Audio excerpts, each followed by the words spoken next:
forged on the gridiron in September. Perfected in the magic of March. For the fans who love the crunch of the pads, prefer a dunk, and expect nothing but the best. It's Bigger 10. Here's Steve Dace. And greetings. Welcome to this week's episode of Bigger 10. I am Steve Dace.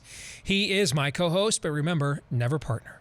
The one and only Aaron McIntyre. Aaron, this time next week, we are going to have actual games that count to preview and break down.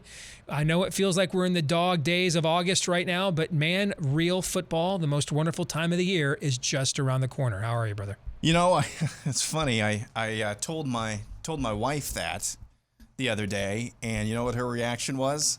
Oh. She had to know what she was getting herself into, right? Yep. And that's the way it goes. You know, that's also more time that just me and the little dude can hang out in the man cave and right. and do some babysitting. There you go. I mean, when our oldest was a baby, she spent many a nights with mommy at work, asleep on my chest while I played NCAA football for hours and hours. Yeah. Again, I was babysitting as well. Yeah. So there you go.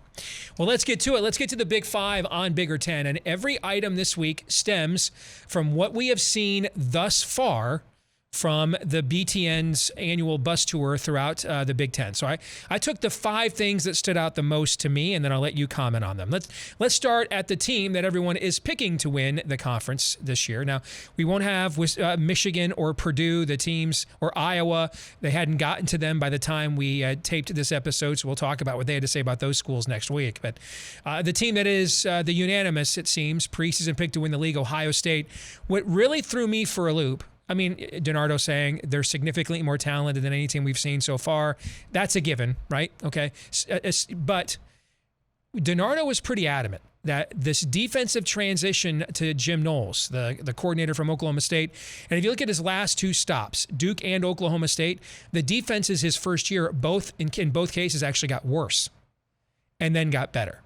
DiNardo said this is a very complex scheme. It's a nickel-heavy scheme, blitzy scheme. It's not a man-ball Big Ten traditional style of defense, actually. It's more in line of what Don Brown was doing at Michigan that was very successful for the first few years and then ended up getting him fired. But he thought that it was going to be more difficult and take more time than people are expecting for that defensive transition to take root at Ohio State. That's kind of what stood out to me. What are your thoughts? I think as long as they are improved in the trenches, they'll be fine. Now, they might get worse on defense the first year, but I think as long as they recruit at a level that as long as you just hold up in the trenches, like they were not doing last year in a lot of spots, as long as you hold up there, you're going to be fine. I think the pieces around them will come into place, but they can, as long, like I said, with that stipulation, they will be fine. Now, in the coming years, because of the level that they recruit at, if they can add in that type of complex scheme, sure, that can be a really scary defense. But for right now, I would not be super worried about that defense if I were an Ohio State fan. Well, when we brought Don Brown in, he was taking over a defense that was in the top 10 the year before, and that's not been the case at Ohio State. Even the Chase Young year, that 2019 team that was tremendous, that was number 1 in all of the metrics heading into the playoff, they were only 8th in the Big Ten in yards per play defense. So this has not been a stellar unit. Specifically, it's not been a great unit at linebacker, for example. We saw that get exposed against Alabama, for example, in the playoff. So I think that's going to be interesting. They're going to be so great on offense. You have to ask yourself, can you slow them down to 28, 35 points? I mean, We beat them by 2 touchdowns last year. They still had 400 yards and 27 points, all right? So can you, even if they take some time to fully transition to what they want to be on defense here, you still better be able to score 28 to 35 points, right? I mean, that's the price of playing poker against them. You got to at least get to that. How many teams on Ohio State's schedule right now do you think could do that? Like, I don't know that Notre Dame with a brand new coach and a new starting quarterback, prime time in that environment, can they do it? I don't think so. Right? I think Maryland can, but their defense is not going to be able to stop. Yeah, Ohio State might put up 60 on that defense. Yeah, you're right. And so that's the other part of the equation you have to look at. So really, we're talking probably about 2 games, right? Penn State on the road and Michigan at home at the end of the year, right? We're really just talking about those 2 games. And then the other 10, probably the opponent can't get enough points to hang. Speaking of Penn State, let's go there next.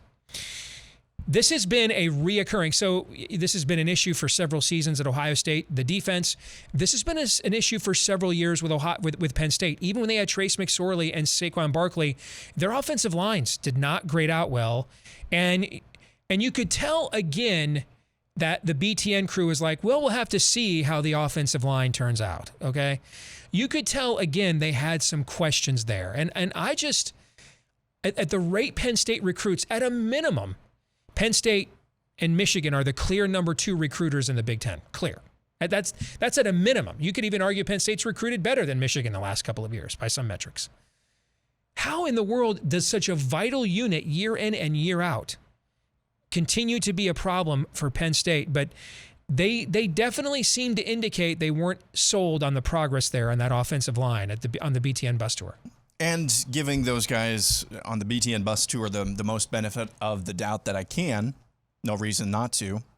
You know, they know the difference between it's this time of the year with an offensive line and, oh my, this offensive line is even behind where everybody is, because every offensive line, every offense is always behind the defense. That's just the way it goes. Mm-hmm. So that's a yo, especially coming off of a year. Again, it's the stat that either BTN or you pointed out. Their longest run last year was at 6-7 yards. Longest touchdown run was 7 yards. Yikes. That's in 13 games. Yeah, that's not something you really want to hear going into this year, expecting or hoping for a better run game. So I would say that is a sign of concern, because these guys, they'd been to how many camps, say 8, 9, 10 before they got to Penn State, and they know what a behind offensive line that has some flashes looks like, and they know what an offensive line looks like. So I think that is a cause for concern. Now let's get to a couple of teams that they seem to be higher on than other people. Starting with Maryland. It was very clear DiNardo is very high on Maryland. Maybe more 2023 Maryland than this team, but it was very clear. And even when I watched Josh Holmes and Howard Griffith talk as well, they also mentioned how good the young talent is, and on the defensive side of the ball in the freshman and sophomore classes. Now, in a physical league like ours, those guys are probably a year away, but they clearly think this is an emerging program, that with the way they've recruited the last 2 years, they are a program on the come. DiNardo even went so far as to say that he thought, other than C.J. Stroud, the only other quarterback in the league right now that he thinks is a make-a-play guy, meaning that when the offense, Aiden O'Connell was great last year, but almost all of that was in the confines of the offense, right? When the offense breaks down, when the defense has won that play, who can, as a quarterback, go out and make a play? And he thought, other than C.J. Stroud, the only other quarterback in the league right now he could definitively say that about was Talia Tagovailoa. So all those receivers are healthy. It was very clear, both in terms of what he said and body language, Aaron, that he thinks Maryland is a program on the rise, maybe still a year away from potentially having the kind of season, say, Michigan State had last year, where you don't win the West because you probably don't catch Penn State, Michigan, and Ohio State all down at the same time. But maybe you get to 10, 11 wins in a nice bowl game, or you're at least hovering around that top 15 kind of a ranking. Yeah, so we've heard this same thing about the offense several times now, even before Talia Tagovailoa. For that, they have some stuff, they have some pieces on offense, and that's obviously encouraging for Maryland. What caught my ear, though, was the defensive side of the ball, because I just made a joke just a little bit ago about how poor they are on defense. And so essentially, minus the defense and minus potentially the good news about athleticism on that side of the ball, you've just got basically a Texas Tech of many years growing up, where you can just light up the scoreboard, but you can't stop anybody to save your life. So to hear that about the defense means that, maybe they could take a step forward. How many steps forward can they take? I don't know. But in the coming years, are they going to compete for Eastern titles? Probably not. But being able to at least compete, be competitive, I think that's a positive thing for Maryland. And as an Iowa fan, I can't blame you at all if you have an immense amount of skepticism about Maryland as an emerging program. Maybe the worst game anybody in our league played last year. Yeah. Was the game they played against you on Friday night. And I was actually a little bit worried about that game. Dude, a lot of the Sharps were all over Maryland in that game. Okay. But they made Iowa's offense. That's how bad their defense was. They made Iowa's offense look like explosive. It's in the conversation for the worst game a team played in the entire Big Ten last season. It's at least in the conversation. Another team that they seemed higher on than maybe a lot of us is Wisconsin. They all said, hey, I know they're replacing 8 starters on defense. This looks exactly like the same Wisconsin defense we are used to seeing, and they're just going to put in a Nick Freiberg for a Jack Sanborn and not skip a beat, and we're just going to move on. They were very adamant that this looked like every other Wisconsin team, which also means, though, they weren't necessarily sold on the passing game. But then you ask yourself, in the division they play in, if you've got to get to 21 to 24 points against that defense, how many people in that division can do that, right? So they also seem to be a little bit higher on Wisconsin, particularly because I think they went in there thinking they've got to take some step back on defense with everything they lost. And when they were there, they said, we just did not see that. Yeah, it's ho-hum Wisconsin, it sounds like, by all accounts this year. And ho-hum Wisconsin means I want to be the man, you got to beat the man. So I don't really know what I don't know what glaring weakness they have. I think the only weakness Number 5 they've had, yeah, well, obviously that, but glaring weakness opposed to any other Wisconsin year. Yeah. The only weakness that I've seen out of them the last few years is just like internal weirdness in the offseason. So I think the only thing that can do Wisconsin in is if like one of the offensive linemen is sleeping with the quarterback's girlfriend, which has never happened there. But that type of thing, you get what I'm saying. Nice.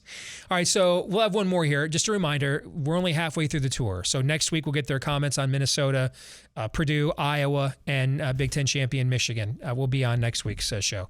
The one that stood out to me more than all of them, though, just because of how weird of a vibe it gave off, was Indiana. Now, keep in mind, DiNardo coached at Indiana, right? So you would think if there was any way whatsoever to come up with something positive, they would have done it. But this was very strange. They did their normal, like, 15-minute breakdown, him and Revson did, after what they saw.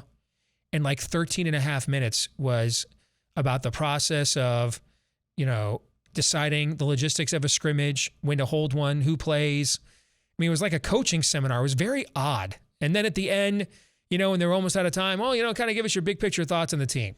I mean, I don't know if you're an Indiana fan, if you're offended they didn't talk about your team, or you feel like maybe they're protecting you by not talking about your team. And all the years, preemptively providing excuses for why what they just saw was terrible. Yeah, I've only seen this happen with Rutgers over the years, watching the BTN bus tour. Okay, this is the only non-Rutgers team I've ever seen them go out of their way to not actually talk about the team. Like the year we were joking about last week where Howard Griffith was talking about, yeah, it's better than past years, guys doing their drills, not falling down out there, right? Okay. But I mean, it was a 15-minute, stand up between Revson and DiNardo, Aaron, on Indiana, and 13 and a half minutes was logistics of a coaching clinic. I don't know what to take from that, but I'm guessing it ain't good. Yikes. I mean, best case scenario is those guys on BTN are just tired and they just kind of got off on a tangent. Yeah. That's the best case But scenario. Nobody in the booth or truck says, hey, guys, we got to cut that and get to talking about the team. Yeah. Okay. Yeah. No, I think, imagine, if you will, what could they have seen that would have caused them to be like, sometimes I didn't see this segment, but I imagine it was like, sometimes, you got to hold it at a certain time of the day or else the guys will be a little bit lackadaisical, blah, blah, blah. If it was stuff like that, they probably saw that if it was that, if it was, they were just preemptively providing excuses. Yeah. I mean, like nothing in that scrimmage must have gone well. Like nothing. Like they were at Penn State the day after a scrimmage and the day before the next one. So it was a down day, right? Mm-hmm. They went fully in depth on what they saw, who they liked, who they didn't like. They saw a full scrimmage at Indiana. And DiNardo and Revson came out of that with 90% of the conversation was about the logistics of scrimmaging. Weird. It ain't good. Weird is the best thing it is. it's more than likely something worse than weird if you're an Indiana fan. But then again, hey, you're the preseason Big Ten basketball favorite, so you got that to look forward to. We'll come back, play our weekly game of Would You Rather here next. Time for our weekly game of Would You Rather here on Bigger Ten. Aaron, we begin with you. Would you rather have to fix the Ohio State defense or the Penn State offensive line for this season? Both of these units have been chronic issues for their respective programs for several years now. So factor in, expectations for both programs, et cetera. Which one would you rather have to go in and fix right now? Ohio State, pretty simply. I just think the talent edge is there. I think the pieces are there. Fixing a defense isn't just something you obviously wave a magic wand and it happens overnight. But I think defense can come along in terms of cohesiveness, in terms of chemistry, a lot faster than an offensive line. You always hear about chemistry when it comes to quarterbacks and wide receivers. I think the most important chemistry, though, in the entire football team is the chemistry behind the offensive line, especially depending on what type of offense you're playing. Mm-hmm. Especially if you're a Wisconsin, you're pulling guards all the time. You think chemistry is a big deal there? Yeah, you better believe it is. Being able to know what all of the other guys are doing on any given play, and when you're on the offensive line, that is a huge thing. And if your guys are out of chemistry, it doesn't matter how good your defense is. You're going to end up looking like Iowa actually last year if you not being able to put anything together on offense and basically lucking your way. If you look at the offensive profile, they got so lucky last year. Iowa really did to be able to have the season that they did. Not going to have that luck afforded to you in the East Division. So long-winded way of saying Ohio State, hands down. Would you rather bet over 7.5 for the year on, who is that? I forgot to fill in that. Or Michigan under 9.5 win. I'm sorry, that's for Nebraska. Would you rather bet over 7.5 for Nebraska for the year, or Michigan under 9.5 wins for the year? I would rather bet Nebraska over 7.5. I mean, with the way Michigan's team and schedule lines up, the reason you'd go under 9.5 is because you're thinking they're a quarterback injury away, except they're not. All right. Arguably, the guy who should be starting comes in the game if the other guy gets hurt. So I don't think that'll be an issue. I think Nebraska, therefore, I'd rather go over 7.5 with them. I think if they beat Northwestern and Oklahoma early in the year, and I think they could win both of those games. I think they come to Ann Arbor, and that's the Michigan game I'm going to later in the year. I think they come to Ann Arbor at a minimum of 6-2, maybe 7-1. Now, the end of that schedule is gird your loins, okay? But if you can't lose to Northwestern, you're talking about a fragile psyche program, right? You can't lose. Who cares about covering the number? None of that matters. You got to walk out of there with one more point than Northwestern, all right? And then just say, got out of that one, okay, move on. And then you ambush Oklahoma at home. You almost beat them last year in Norman. They got a new coach, new staff, new quarterback, and everything else. And I think the momentum you get out of that could have you maybe close to that over before you even get to that Michigan game on November the 12th. Now, you might not win another game after that, looking at that schedule, how it closes. But I'd like my odds with that more than going Michigan under the 9.5 because the backup quarterback, you almost don't want him in the game. I think that he might be better than the starter. Right.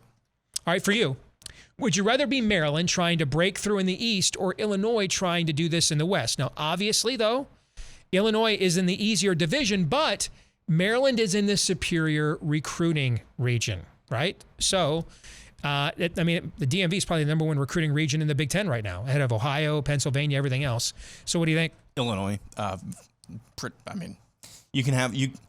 Isn't Maryland showing us, isn't Penn State showing us to some degree you can recruit at a really high level and still not really fully break through? Now, I understand Penn State's been to the Big Ten championship game and Maryland has not, but I just think in terms of developing talent, when there isn't where there isn't a glut of talent, it's not like Chicago's bad recruiting grounds either. I think it's just a lot easier said than it's a lot easier done than said in the West than it is in the East. and it's easier to actually have something to show for it and be able to have kind of a shortcut towards the biggest stages out there, like the Big Ten championship game. Final one is for you. Would you rather bet Ohio State at an alternate total of over 11.5? Because their total right now, I don't know if you've seen this, 10.5, but the juice is minus 225. Just ridiculous. To the over? To the over. Yeah. Yeah, so they don't want you betting the over. Yep. Yeah. Or Northwestern over 4 wins. I think there's a better chance Ohio State runs the table with that offense than Northwestern gets to 5 Really? wins. Yeah. I do. I think Northwestern's roster, and you know me, man, Pat Fitzgerald slappy. You know that, right? But I think that roster's pretty anemic. So, yeah. I don't think they have a quarterback. I don't think they have a receiver. I think they kind of have to win 12-10 like every week. And that's assuming their defense can their defense was dreadful last year. By far the worst defense they've had since, Pat has been on the staff. So I think I'd rather go Ohio State over. And even with that heavy juice, I'd still be tempted to bet Ohio State over the 10.5 total. I mean, if you just look at the odds, that at worst, the worst you're going to do is 10-2. I mean, I would maybe even take a look at the over on that 10.5, even with that juice. But in your scenario, I definitely think it's more likely Ohio State is 12-0 than Northwestern is 5-7, which doesn't make me happy, but it's what I think. We'll come back, wrap things up with our feedback of the week and more next. This week's Twitter poll results, we asked you, who is most likely to be Big Ten Coach of the Year this season? 48.9% of you, PJ Fleck at Minnesota, 22% James Franklin, 21% Scott Frost, 8.2% Tom Allen. So I kind of took a hodgepodge of coaches here that either have never won the award or their teams have been lackluster recently or they're on the hot seat. And that's where I came up with this fearsome foursome of coaches. And PJ Fleck blew away the rest of the field. You agree with that result? Yeah, that's about where I'd have all of these ranked. I'd probably put Scott Frost above James Franklin and Tom Allen. That's about where I'd have them as well in terms of percentage chance of being Big Ten Coach of the Year. But yeah, this is where I'd have it. I mean, PJ Fleck, as you pointed out, the roster that they have coming back in Minnesota is very, very veteran laden. So I think that's as good of chances as anybody. And a little sneak peek ahead of next week. BTN crew, I did just catch some of the Minnesota show last night. They were very impressed with what they saw at Minnesota. So a little sneak peek for that. All right, this week's feedback of the week comes from Dream Big, who says, my Coach of the Year vote for Greg Schiano in his third season. Most of, quote-unquote, his guys now, and more importantly, they finally have a Big Ten level line. Did you watch the BTN bus tour of Rutgers? They did not think they had a Big Ten level line. They did not think that. Noah Vedral, I think it's Gavin Wimsat, the 4-star recruit, will shine with a good line. Did you watch the BTN special? Because DiNardo flat out said that Gavin's not ready yet to play. So, I don't know. I think you might also want to look forward to basketball season. You got a hell of a basketball coach there in Steve Peichel. Might want to. Aaron, your thoughts? Yeah, temper the. I mean, I love the enthusiasm. Love it. High aspirations, low expectations. Yeah, I mean, I love the. My coach is Jim Harbaugh, so I love the enthusiasm unknown to mankind. But you might not want to watch the BTN special that they did from your camp. It was. Yeah. All right, that'll do it for this week's episode of Bigger 10. We're back at it again next week with games to begin to break down, and we'll take a look at the rest of the BTN bus tour thoughts and opinions that we received on the rest of the teams. Until then, like, rate, subscribe, follow, 5-star review, share, whichever applies, however you watch right here on YouTube or listen like on iTunes or Stitcher. Please help us to find more Big Ten fans just like you. You can also follow us on Twitter at Bigger10 in between episodes as well, at Bigger10 on Twitter. For Aaron McIntyre, until the next time, I'm Steve Dace.